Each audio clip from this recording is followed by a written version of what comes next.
Oi, eu sou a Cris e hoje a gente vai conversar um pouquinho sobre como se aproximar das famílias durante o período de isolamento social. Vamos lá?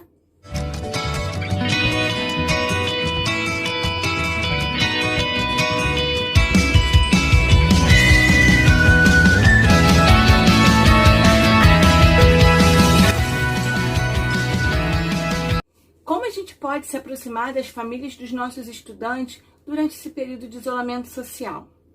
A gente já está há mais de 4 meses, tendo aulas remotas, E como vocês sabem, além de participar de vários grupos de professores, eu sou mãe de 3, então eu participo também de muitos grupos de pais.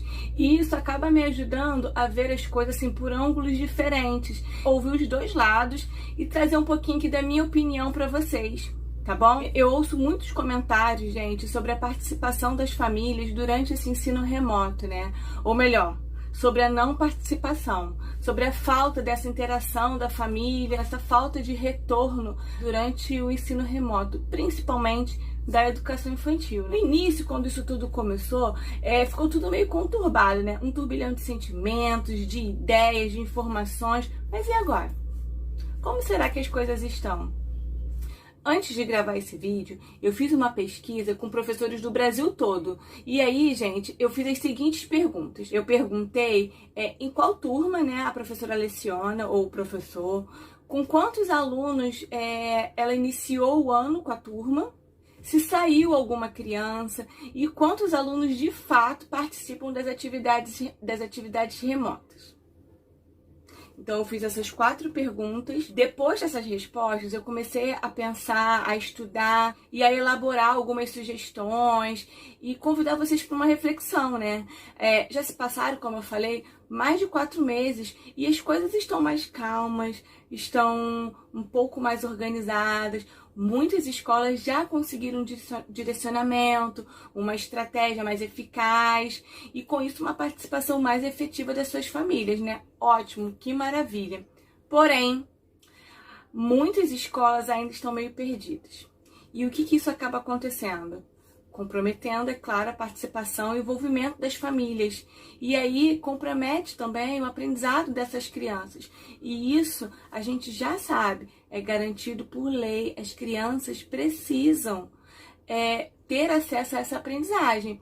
Mas por que será que isso ainda está acontecendo? A verdade é que as cobranças tendem a cair sempre sobre os professores, Mas, gente, o professor ele não planeja sozinho, ele não atua sozinho. Por trás dele tem uma coordenação, tem uma direção, tem uma instituição, uma escola, por aí vai. É muito importante que a escola reveja essa prática, sabe? E assim, a gente precisa tomar muito cuidado para que tudo isso não caia só sobre as costas do professor, tá?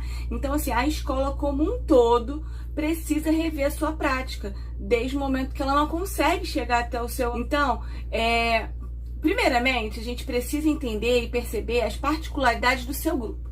Essa é a primeira coisa. Não adianta eu pegar uma atividade maravilhosa, um planejamento maravilhoso, se eu não sei para quem eu estou oferecendo, se eu não conheço o meu grupo de alunos, o meu grupo de família. Então, essa é a primeira parte. Entender e perceber a particularidade do seu grupo, da sua família, tá bom?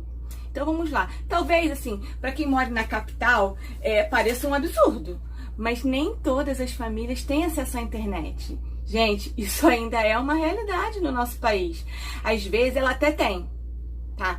Mas assim, os serviços, os pacotes são limitados. Ela não tem como ficar baixando arquivos, baixando vídeos, assistindo a esses vídeos em tempo real, no caso da aula online. Às vezes só tem um aparelho por família, numa família que tem várias crianças e aí coincidem o horário. Então isso tudo precisa ser levado em consideração. A gente precisa pensar com muito carinho, com muito cuidado. Ter esse olhar cuidadoso, esse olhar empático para nossas famílias, para os nossos alunos, sabe? Outro ponto muito importante é que muitos aparelhos são limitados, gente? Sem espaço. Eu ouço, inclusive, isso de muitos professores. Agora você pode me perguntar, Cris, Mas o meu grupo de família tem acesso fácil à internet, tem aparelhos celulares e computadores modernos de última geração e mesmo assim, não pouco retorno ou quase nenhum retorno. Por que então que isso está acontecendo? Gente, mais uma vez, você precisa parar e olhar para o seu grupo. O seu grupo pode ter acesso a tudo isso, a ferramentas tecnológicas, entendeu?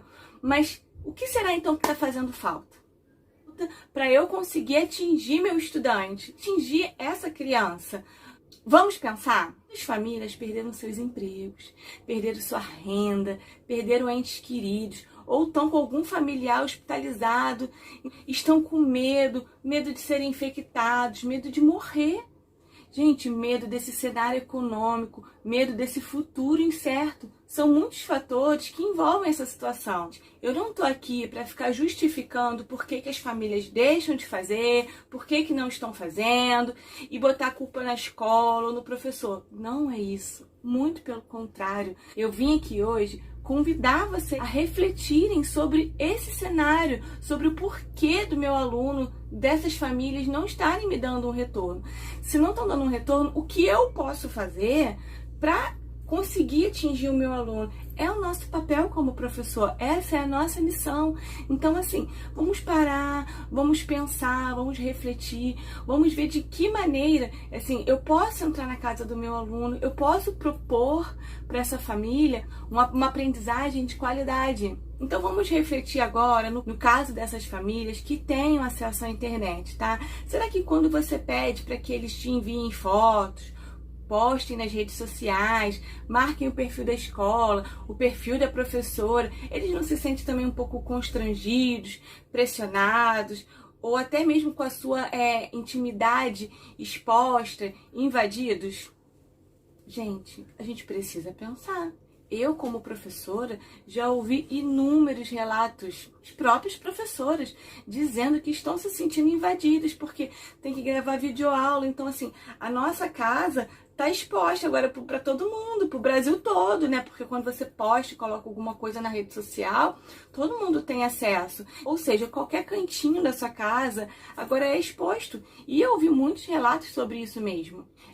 Desse primeiro momento, essa sensação mesmo de invasão de privacidade. Então, se a gente não gostou de se sentir invadido, por que a gente não pode olhar para nossa família e cuidar disso também? Aí, vocês também podem me questionar, né? Ah, gente, mas hoje em dia todo mundo posta tudo nas redes sociais, mas a gente precisa ter muito cuidado para não generalizar a situação, gente. Uma coisa é você postar o que você quer, quando você quer. Outra coisa é você se sentir obrigada a postar uma coisa. Eu vou contar aqui rapidamente um relato que eu presenciei para vocês. Uma turminha de educação infantil estava online numa plataforma. Aí a professora entrou, né? E as crianças estavam naquela ansiedade toda para ver seus amigos, porque elas queriam falar, queriam conversar.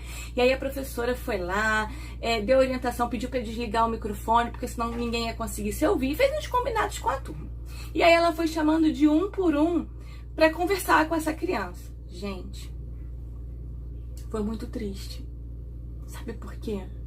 Porque a cada criança que a professora chamava, oi fulano, como você tá? Cadê os trabalhos? Eu quero ver seus trabalhos. Você fez seus trabalhos? Ó, posta lá na rede social, marca a escola, pede sua mãe para enviar para mim. A criança ficou olhando, assim, estatalada. Ela não queria ouvir isso. Na verdade, ela queria ser ouvida, né? Ela queria falar. Então, a professora foi passando de um e um. Aí tinha uma criança ou outra que pegava um trabalhinho e mostrava, o que deixava a próxima criança mais constrangida ainda, né? Porque tipo, ai, meu colega fez, eu não fiz. E a professora ficou o tempo inteiro com esse mesmo discurso.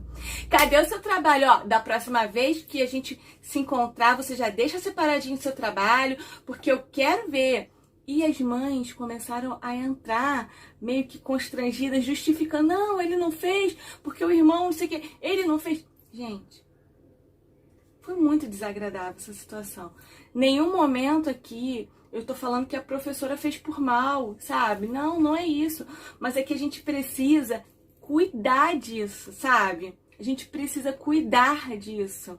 Então, assim, esse momento da aula online, né, para educação infantil, é um momento de quê?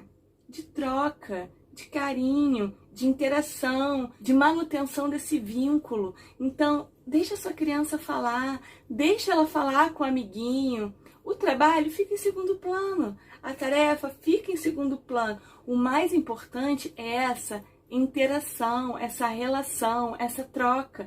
Então, a gente precisa cuidar disso. A gente também precisa ter muito cuidado com as propostas que a gente vai mandar para casa. Esses pequenos detalhes, porque às vezes a gente planeja uma atividade maravilhosa, faz um planejamento mirabolante. Mas será que você explicou a importância dessas atividades para essa família? Será que essa família conseguiu entender que esse tipo de atividade é importante? E será de fato que essa atividade realmente é importante?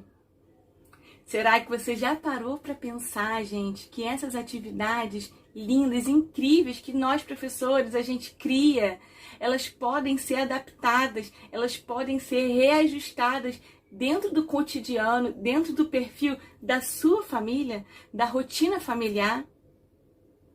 Você por acaso já parou para pensar, para perguntar para essas famílias como elas gostariam de te dar esse retorno, como elas se sentiriam mais confortáveis para te dar esse retorno das atividades? Gente, é preciso estreitar essa relação, esse vínculo de carinho, de confiança entre o professor e a família. O que eu sempre falo aqui no canal. O que parece óbvio pra gente, pra família, não é. Não são professores, eles não têm o olhar que a gente tem, eles não vão conseguir fazer a intervenção que a gente faria, sim, e nem tem mesmo que fazer, né? Porque nós estudamos e estudamos muito para isso. Então a gente precisa também valorizar o nosso trabalho. Desde o momento que a gente quer que a família faça o que a gente faria, né? Talvez o que a gente fizesse, a gente está dizendo que é fácil, né? A gente está mostrando para a família que é fácil. Que a gente exige, que a gente cobra da família, né? Que ela faça o que a gente faria numa aula presencial, ou que ela registre da maneira como a gente registraria. A gente está dizendo que é fácil. E a gente sabe que não é fácil. A gente estuda muito, a gente se prepara muito, tem muita intencionalidade em tudo que é proposto, em tudo que a gente faz. Então, gente, cuidado. O próprio parecer do Conselho Nacional de Educação ressalta o quê? Na educação infantil, essa relação família-escola. Então, isso é a prioridade, essa relação. E como que a gente vai conseguir buscar essa aproximação, gente, se a gente exige das famílias, não consegue ouvi-las, não consegue ter empatia, e a gente vai lá e reclama da família? Não dá. Como que a gente vai querer ter uma aproximação assim? Não dá, gente. Então, a gente precisa rever as nossas práticas, buscar soluções, porque o problema, gente, a gente já tem. Se seu aluno, a sua família não participa, não interage, tá tirando o filho da escola, a gente já tem um problema, ok? Agora o que a gente precisa? Culpar a família? Ah, a família que não dá importância, família que não valoriza a educação, ou a gente foca na solução, numa possível solução? Eu acho que como educadora, e por acreditar numa educação de qualidade, numa educação significativa, é claro que a gente vai optar por quê? Por reavaliar nossas práticas, nossas estratégias, rever nossas ações, para a gente focar na solução e não no problema. Eu queria compartilhar com vocês o relato de uma professora que colocou num grupo de WhatsApp. Ela queria, eu não vou lembrar qual é a cidade exatamente ela era, tá? De qual cidade exatamente ela era. Mas eu sei que eu acredito que era lá pelo Nordeste. Eu acho que era alguma cidade lá no Nordeste, tá? E ela não estava conseguindo, né, atingir os alunos dela. E olha a estratégia que essa professora fez. Eu achei incrível. Ela fez várias figurinhas de WhatsApp. As figurinhas aqui, olha. E dentro dessas figurinhas, ela fazia várias perguntas para as crianças. Quantos peixinhos tem nesse aquário? Quantos tem nesse? Onde tem muito? Onde tem pouco? E ela trabalhava vários conceitos. Tinha figurinha de letras, tinha figurinha de números. Gente, o recurso que essa professora usou foi simplesmente fantástico. Ela compartilhou no grupo de professores e colocou o áudio também dos alunos dela. Gente, foi uma das coisas mais encantadoras que eu já vi. Eu fiquei arrepiada, fiquei emocionada. Como a professora se reinventou, sabe? Para poder atingir o aluno dela. E ela conseguiu. Quando a gente constrói essa relação de carinho, de reciprocidade, de confiança, o trabalho flui muito melhor. Quantos campos de experiências podem ser trabalhados com as crianças enquanto ela ajuda a mãe no preparo de uma refeição, no preparo de um bolo, de um lanche, quando ajuda a mãe a colocar a mesa, quantos pratos tem na mesa, quantos faltam, quantas pessoas vão almoçar, quantos campos de experiência, as relações do dia a dia, se bem orientadas. A minha filha mesmo, toda vez que ela vai pro banho e aí o box fica embaçado, né, com o vapor da água, ela pega ali o dedinho dela e ela escreve no blindex ali do banheiro, sabe? Ela escreve, mãe, ele vem ver o que eu escrevi. E quantos campos de experiências não estão sendo completados? Quando você vai lá colocar a roupa no varal e você chama seu filho para te ajudar e ele pega o pregador e vai te ajudando a colocar a roupinha ali, olha quanta coisa você está trabalhando. Quando você tira a roupa do varal e aí você pede para as crianças ao par da meia, eles estão trabalhando ali o pareamento. Tem tantas atividades que a gente já viu sobre isso. Então, gente, tudo é uma questão de estratégia, de orientação. Tragam essas famílias para vocês com leveza, com empatia e com certeza vocês terão um retorno. Logo, logo, tudo isso vai passar e a gente vai poder estar juntos outra vez. Se vocês gostaram desse vídeo, se vocês gostaram dessas dicas, compartilhem nos grupos de professores, compartilhe dentro da família de vocês, para os pais de alunos, para as mães. Obrigada por vocês terem ficado comigo até aqui. Se inscrevam no canal e ativem o sininho, tá bom? E até a próxima!